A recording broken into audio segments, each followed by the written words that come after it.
My teacher, then and for most of this search, was the Venerable Ananda Maithreya, former Vice-Chancellor of a Buddhist university, described in an address from the Buddhists of Burma as greatest of pundits, picked to represent his country on a visit to Mao's China.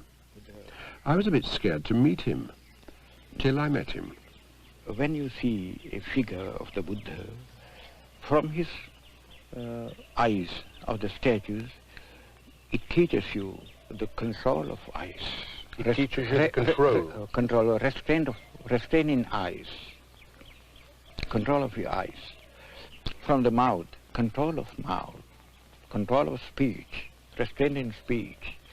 And from the hands of the statue, the restraint in hands, in your activities.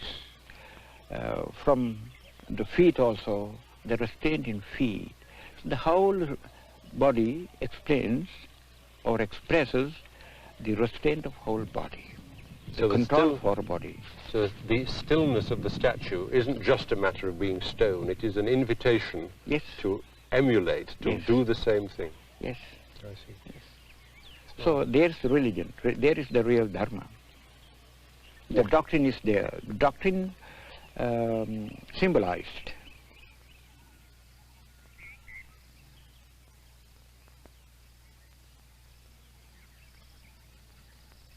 Ananda Maithreya lives in deliberate simplicity about 10 miles from Colombo. When I asked him what he thought his greatest weakness was, he said books. From his little house, he's planning a Buddhist study centre for interested foreigners. In the meantime, he writes and teaches and receives visitors.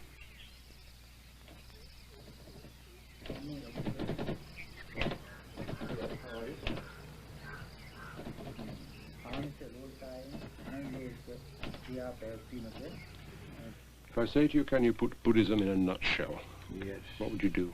The Lord Buddha said, Sabba papasa akaranam, kusalasa upasampada, sachitta pariyodapanam, etang buddhana sasanam, which means, Sabba papasa akaranam, to shun all evils, kusalasa upasampada, to do good, sachitta pariyodapanam, purification of your mind, etang buddhana sasanam. This is the teaching of all the Buddhas. Yes. Not easy. Well, easy, very easy if you understand it. Getting the impression that a Buddhist is almost looking through a spyglass, which is his mind, is almost seeing the whole world and everything through this lens of the mind. Yes. So when you say purify the mind, is it the same as saying clean your lens? Clean your glasses? Well, it is somewhat like that. Then you can see clearly. If you purify your mind, then you can see the nature as it is, as really it is, the world as it is. There is the realization. So you would call Buddhism a severely practical thing of seeing the world as it is, not seeing it painted gold or pink? No. You have to penetrate all the appearances. You have to penetrate it. And the Buddhist device for penetration, said Ananda Maithreya, is the Noble Eightfold Path, the 8 spokes of a wheel. Right speech, right action, right livelihood, right effort, right mindfulness, right concentration, right thought, right understanding. So, and he used the 8 spokes of his parasol to make the point, while we are tied to the cycle of birth and rebirth, we're on the perimeter. As we take the Noble Eightfold Path, we move, bit by bit, down the spokes to the still point at the center. No more birth, no more rebirth, nirvana.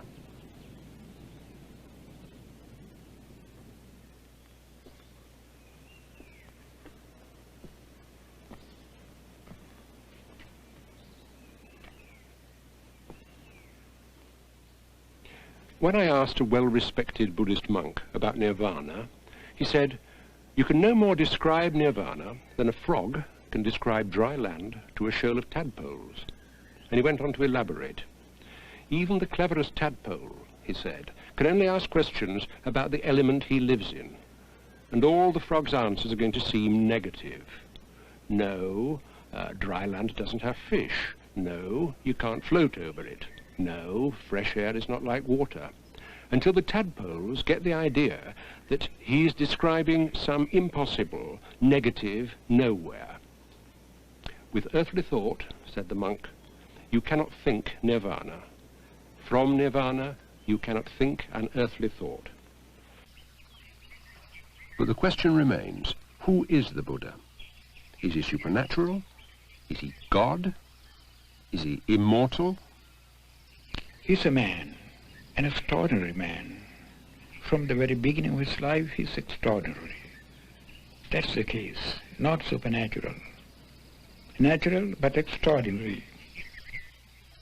It wasn't that Ananda Maithreya back in Sri Lanka exactly disapproved of that trip to India, but I got a strong impression that, given the choice, he preferred live teaching to a dead relic.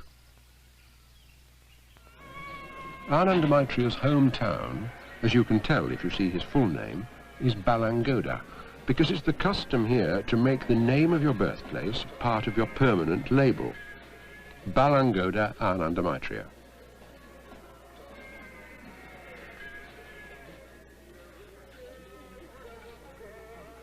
He took me to the local temple to see the monk in charge, a man in his 90s. He's a great friend of mine. How is he? Yes, when I was about 13, in my school days, from my school days, yes. He was a great friend of mine. Oh, he's much elderly. Yes.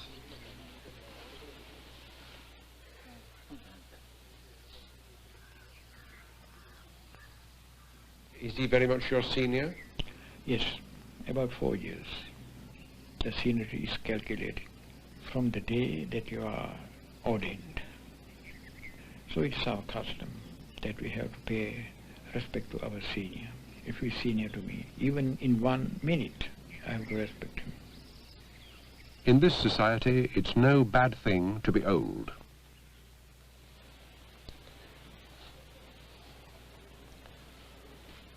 Who is this? What's this statue? This is the son of Prince Siddhartha. Son of the man who became the Buddha. Yes. And here is the Buddha. Yes. And he's very tall. Yes. Why is he so big? Well, Buddha had 2 bodies, a spiritual body and physical body. The figure shows the nature of physical body. The appearance. Yes, in appearance. But the height shows the height of his virtues, infinite virtues. One thing about the temples we visited, they don't lead you to an altar. There's no holy of holies kept separate from the people, with God one side and you the other. Tableau by tableau, you're taken gently through a story, the life story of the Buddha. When you see statues in a temple, do you think of it as a kindergarten? Somewhat like kindergarten class. That's the kindergarten section of their spiritual life. That's the beginning. Do people get stuck there? Well, if they do get stuck, then there's no progress.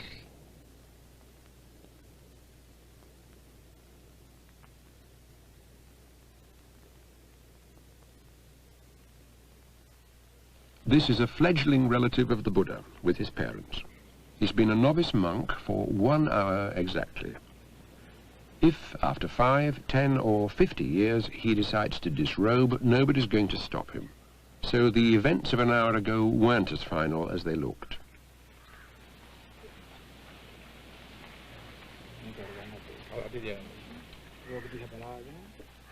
He has his head shaved. Why is that? For the simplicity's sake. While the shaving happens, the candidate is made to hold and look at a clipping of his own departing hair. It's his first lesson in meditation, they told me.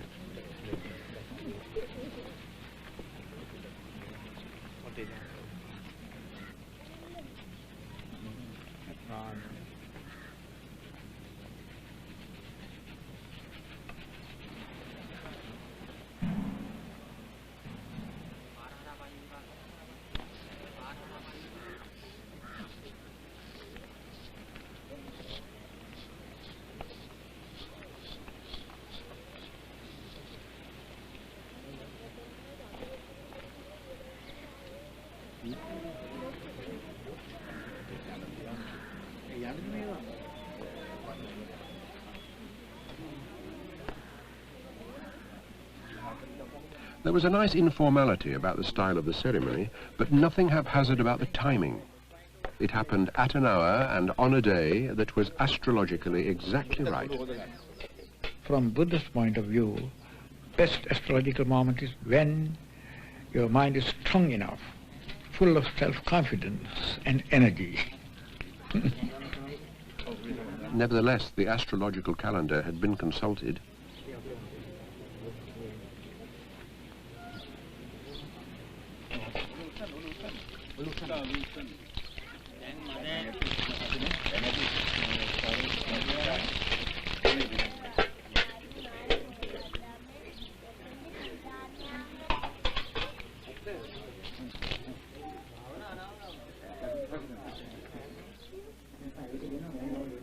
In his lifetime, the Buddha ordained nuns as well as monks.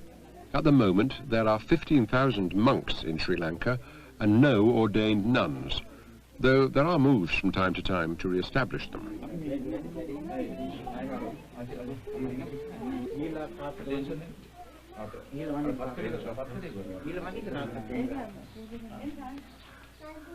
This is the last time he'll pay respect to his parents as a layman.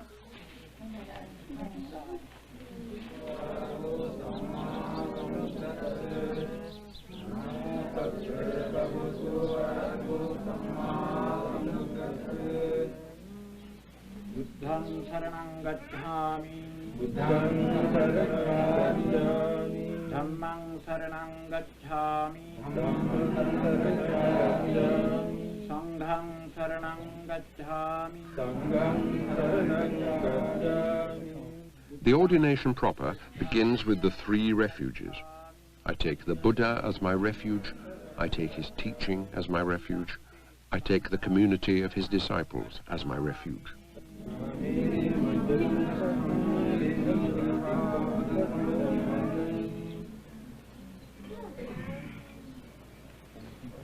Ahang bhante, pabbajjang yachami, dutiyampi, ahang bhante, pabbajjang yachami, tatiyampi, ahang bhante, pabbajjang yachami, pabbajjang yachami, yachami. The language he's having difficulty with is Pali. That's the language of the earliest Buddhist scriptures. These are his new robes. Okasa, sabba dukkha nissarana, nibbana satchikaranathaya, imang kasavang, gahitva,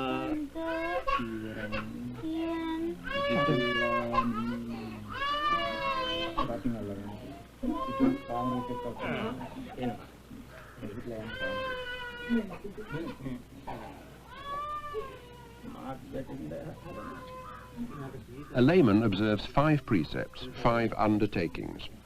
Not to destroy life, not to steal, not to misuse sex, not to lie, and not to take intoxicants.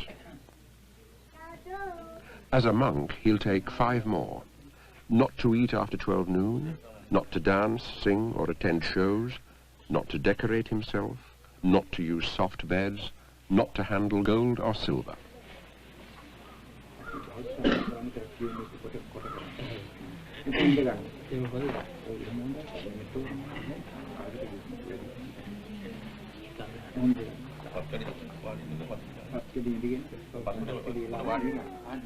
I asked Ananda Maithreya if ordination gave a man any special powers. That's something like a blessing from God or somewhat like that. There's no such thing in Buddhism. Because it is everything is you. You depend on what you do. You shouldn't expect any external help from a spirit or from anybody for your own development.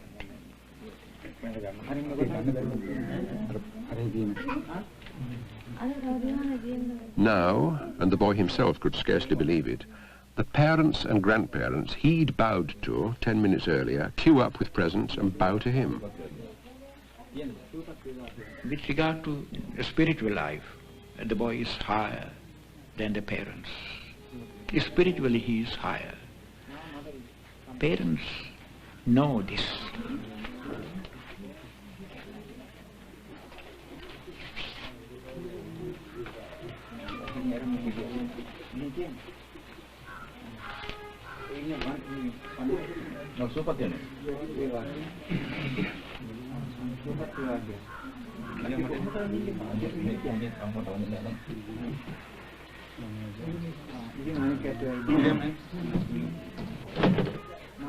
Other relatives, grandmother and others.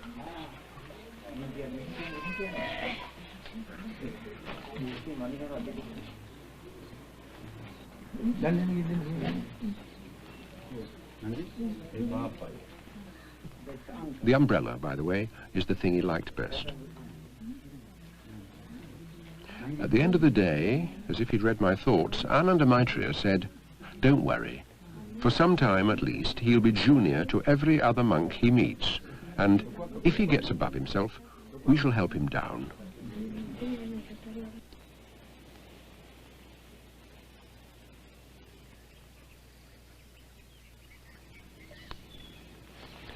A word you hear a great deal in talk with Buddhists is the word suffering. Being alive is suffering, dying is suffering, even being happy is suffering. If they're saying what they seem to be saying, Buddhists should have the world's longest and sourest faces. It was a relief to find out that the word you cling on to as you take your first steps in Buddhism isn't simple suffering. It's better translated as unsatisfactoriness, instability, uncertainty. Nothing ever stays the same. I'll try and put it to you as it was put to me. Here am I sitting comfortably in this chair. In an hour's time, I might still be quite comfortable. In 24 hours, I'd be in fair agony. In 24 years, I'd be a cripple, and in 240 years, I'd be bones, and the chair would be looking pretty seeded too. Even if you try to keep quite still and not change, change will still happen, and there's nothing anybody can do to stop it. So, if, like most people, you're a clinging man in a world which never stops changing, what do you cling to? Some would say God. Even the crowd at an English football match sings, "O thou that changest not, abide with me." But Buddhists don't accept the idea of one unchanging, almighty God. The problem, they say, is man's problem. And the Buddhist solution, as far as I can understand it, is you must cling to nothing because there's nothing anywhere solid enough to cling to. And if you can't cling, however much you want to, you're faced with one unthinkable, terrifying alternative. You've got to let go.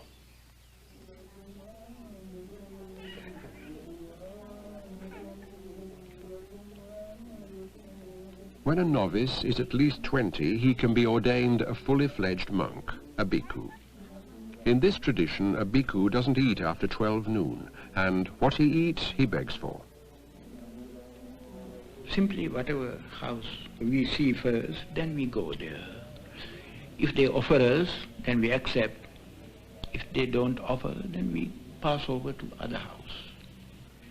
Do you collect food for other monks, or in your begging bowl is Yes, just sometimes yourself? if there are number of monks in a temple, so we collect some food, even sufficient for others.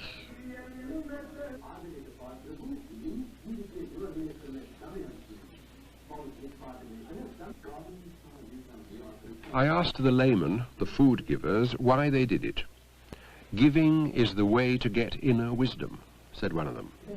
But the rest talked about meritorious actions, gaining merit, like accumulating a store of spiritual riches that will help them to a better rebirth.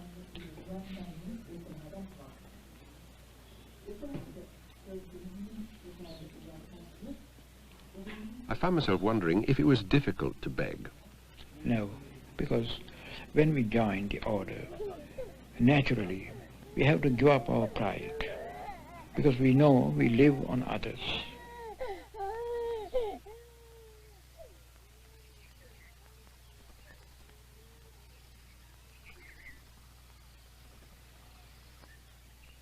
Even with an alien tagging on behind, the pace of the walk was deliberate and the concentration unbroken.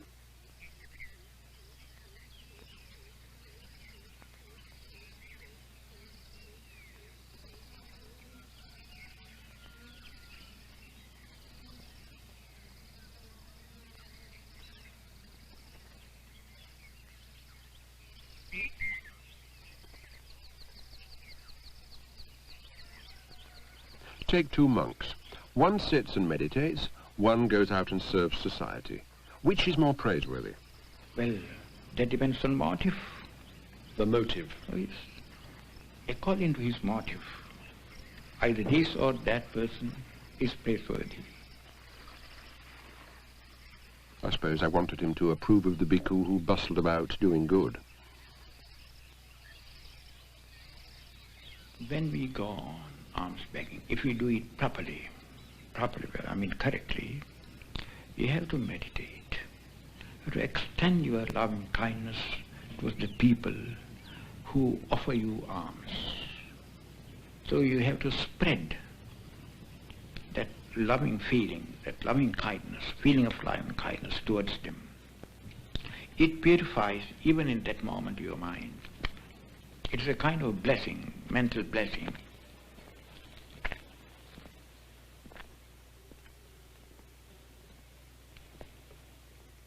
About the meditation on loving kindness, I believe that you begin it by concentrating on yourself and loving yourself. Yes. Self-love, I was brought up to believe, is an evil thing. Well, if it stops there itself, then it may be an evil thing, but you don't stop there itself. First you love. It is natural that everybody loves himself, better of all other persons. So you have to extend your love. First you have to experience your love on yourself, love for yourself. So you experience your love. Then you have to extend the very same experience towards all other living beings. Can a man who doesn't love himself then not love other people? Well, a man who doesn't love himself never loves others. It is impossible.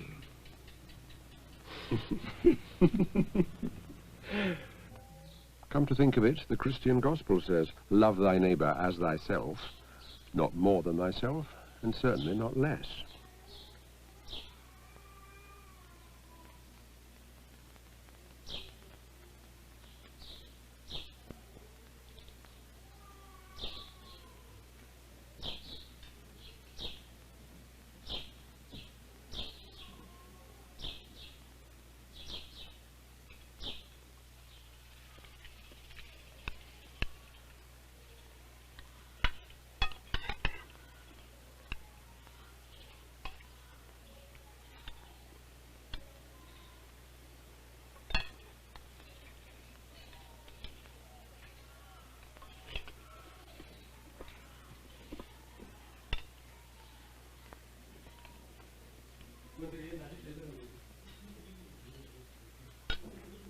But am I right? The Buddha did require his bhikkhus to serve. Well, yes. For the benefit of the people, for the good of the people, for the welfare of the people.